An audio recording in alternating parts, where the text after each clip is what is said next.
I've met a lot of weird people in my life, and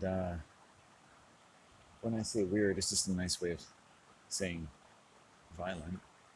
Um, I find white society to be very much spelled out, fundamentally spelled out, and so if you want to look at, if you follow these types of theorizing, that human behavior can be spelled out by certain critical ideas or persuasive social, industrial, biological imperatives as they become understood or conflated into being, spelled into being, as though we are just observing objectively how people are and how life is, and not sustaining shocks from in a way that amount or are commensurate with how we've come to resort to believing or trusting that life is such and such a way.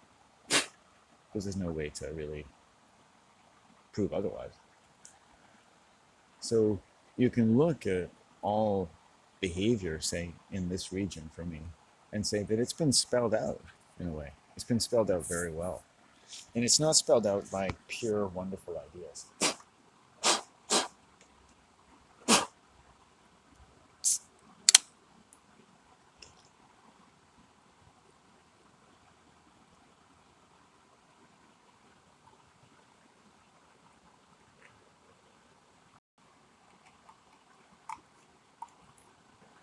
It's not been spelled out by pure, wonderful ideas, necessarily, at all. But as much as humans in this and many other regions are commended to a pleasant prison known as school, it's a pleasurable prison, as Aldous Huxley referred to the ideal society as a pleasant prison. A school is a pleasant prison for children. It means that even if you like it, it doesn't mean you're not in prison. Your behavior throughout your life, so those who pay attention, how free or good or pure or decent you really are. It's ludicrous to say that because someone has a certain education, drives a certain car, and does a certain thing for everything looks, as far as a neighbor could tell, really well, that that person or that family is healthy and good and decent. You don't know that for sure. People in families that are really bad need to be bad for their survival, and they're really masterful at making it look like everything. Did you know that?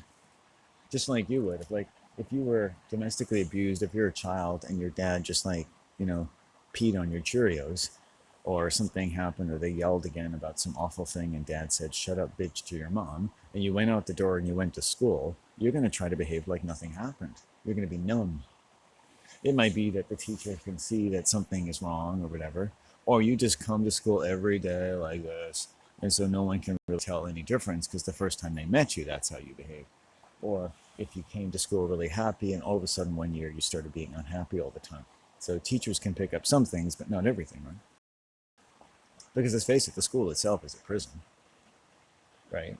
So now home is a prison, school is a prison.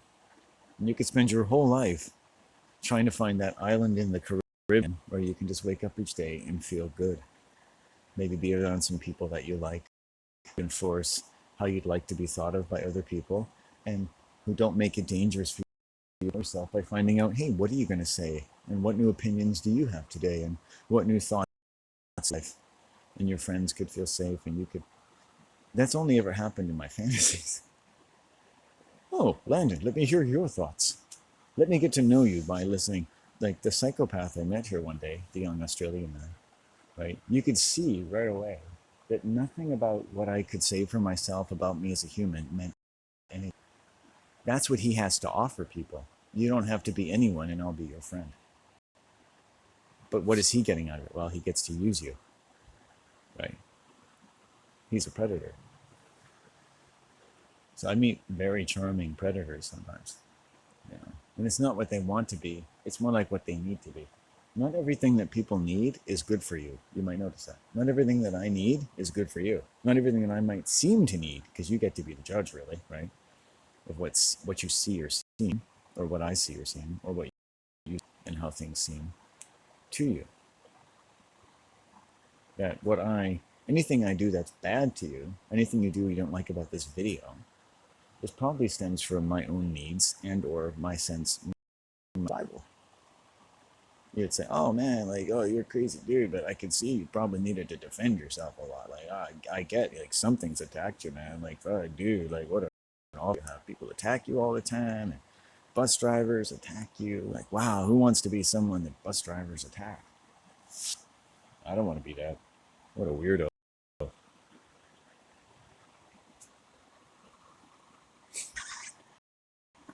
Well, why does anybody attack anybody?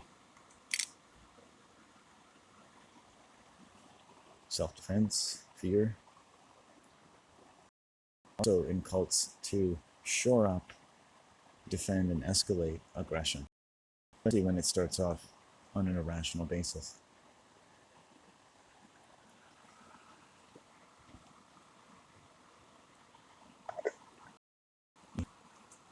At some point in life, we'll figure out or have already that no matter what you're dealing with, everybody's good at their job. No matter what people are forced to think. When you went to work, maybe you went to a restaurant and you started, people ordered food from you or whatever. Does everyone you work with when you're in fast food restaurants, is everyone really good with people? Right? So people have a different range of ability with people. Some are more sadistic. You know, customers, when you work in a lot of places, if you work with an employee attitude, let's say, or like they hardly to be expected to have a better attitude because no one's taught them, and customers are kind of the enemy in some sense, where they treat them like the enemy, and behind their back they talk bad about customers and stuff like that. Why? I mean, customers certainly, you might say, lend themselves to being besmirched. They're crazy, they're demanding, they're angry, they're crazy, they're demanding, they're angry. Like, customers are demanding people, and they're also victims of everything and everyone that's encouraged them to be this way. This now, I want it in 5 minutes, or I'm gonna have your job. Customers are very demanding. Okay, you might be a nice person. You go shopping. Oh, hi, yeah, but that nice salesperson, you're saying, they probably get people who are complete assholes, and you're like, why would anyone do that? Why do customers behave badly? Because it's an area where humans who behave badly can be behaving badly, right? To retail clerks and so forth. So you can kind of understand people would like never really learn to really like customers or be professional with their coffee, that type of thing, right? So this is kind of like a combat zone. It's why. It's like, and some people be like, they're fine. Some people have a little more aplomb. Some people are picked on less sometimes. I mean, predators do like to choose their prey. The person, your employee that's getting picked on, I bet you that's not the first time they've been picked on. And, they're broiling inside. When I think if jobs are to be any for money and selling burgers and stuff, couldn't there be places where young people are taught to deal with people in a way that isn't humiliating for them? To actually be taught, yes, to be professional is not to suppress your feelings. It's like people are going to have all these types of things, and this is how you deal with that. People are going to have all these times. If someone is rude to you, come and call me, and I'll talk to them. That's how it should be, right?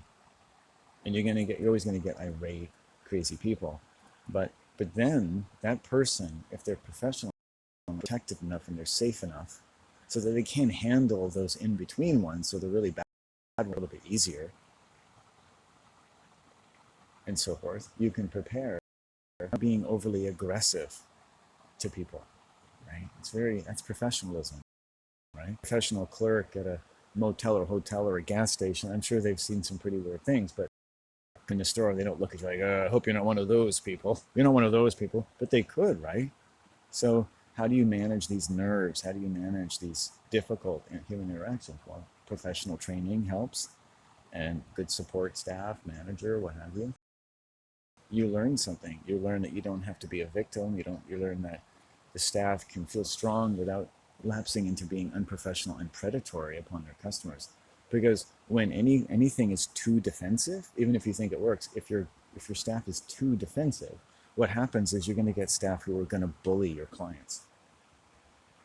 They're now getting away with, like, yeah, okay, they're going to sharpen their knives on people. That's basically what people do when they're too defensive. Too much estrogen, too much defensiveness. People turn on each other, people turn on their customers, and they get really good at it. So you can have this really nice, prissy, prim place, store, business, and all of a sudden you start to have really bad experiences there because some of the employees are really passive aggressive. And you can see like they're not just like you haven't been there for a week. They've been there for like, they're on the inside of the establishment, and it's just like, oh shit, because they don't do this to just anyone. Right? It's like a pretty woman effect. Like, oh, you don't look like you have a lot of money, or you look like a shoplifter, and so on. So you can see it in the eyes. I came into a store once, one of the only times, thankfully, and the store, who claimed to be the store owner, a big fat white woman, I have a backpack on, and I'm wearing clothes, outdoor clothes, but clothes a lot like the ones they sell in the store, rain gear, stuff like that. And it's Canada. It's winter. And I come in, and her initial eye contact with me is fear and aggression. And you can see that. Like, now it's my job to just, oh, okay. At that point, it's up to me. Like, I could turn around and walk out and be like, oh, I'll never go in there again. And I never did go in there again. And I started to browse, and she started following me around the store, and I would go browse, and I didn't feel comfortable now. Like, I wanted to walk around, get the lay of the land, find some weatherproof clothing. And what was nice is that, you know, I think at some point she asked me if I could help me. She could help me. And then she went away. And then another girl, a younger white girl, and she was nice. And they didn't have what I wanted. And I just sort of excused myself and left. And before I did, I talked to the manager again. I found out, like, do you own the place and stuff like that. And just by talking to her, trying to de-escalate her attitude, like, can you see I'm a normal person? And she really couldn't have a normal conversation. She couldn't make eye contact with, and I've now spent 5 minutes in her store. What are the chances of me ever coming back there again? Right? It's very odd, right? Just because of, and I've seen this, unfortunately, with other fat women, but maybe not so fat. It's like a woman looks at me and immediately she just gets a flash of, I would say defensive aggression. So I'm not saying that it's wrong in the sense that no woman's brain is wrong when it feels like or something. I don't want to just say she's completely like this non-existent being. Her body is having, I'm not doing anything. I mean, there's got to be other reasons for it, you might say. Maybe someone that looks like me, how she feels that day, but also just sometimes people smell. I mean, as animals, some of us are a little more instinctual. Maybe she just doesn't smell something nice about me. Unfortunately, that happens, right? And I could say bad things of her, but basically we're just two people don't mix, right? And that could be at the blood level, genetics, anything. Some people don't mix. Eventually you'll learn that. Some people don't mix. You could spend your whole life, and I've gone into stores in the same mall and I'm treated like a king. So obviously it's not me, right? But it's in the eyes right away, because the eyes don't lie. The eyes are the windows to the brain. So, okay. I kind of took responsibility. I thought, okay, well, I'll chat with her a little bit. It didn't really ever seem awkward, and then I laughed, but I just thought, I want to see if she can, putting her back into balance was very close to being aggressive to her. Just by talking and asking her a few questions, giving her a chance to kind of talk to me face to face, risked her becoming more aggressive. If I'd said, are you uncomfortable with me being in the store?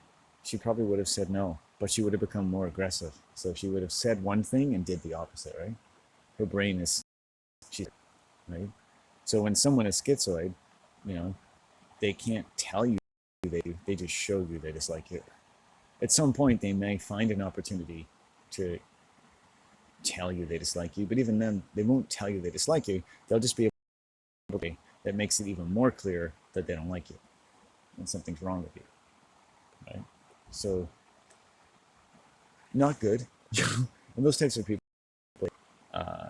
they either make too much eye contact, that's one kind of predator, or they don't like, in either way, even with a lot of eye contact, someone is not really giving you that you're safe.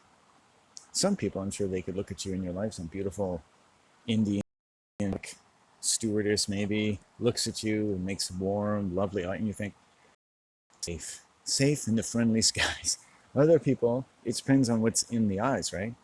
Spontaneously speaking, you looking at someone when you're talking in a warm, friendly way is probably not going to be considered predatory. unless you're aroused by that person, unfortunately, you're making too intense direct eye contact, and you may not be able to control that. And they might like it. They're like, oh wow, but you may not, as a woman, especially, want to give away that information.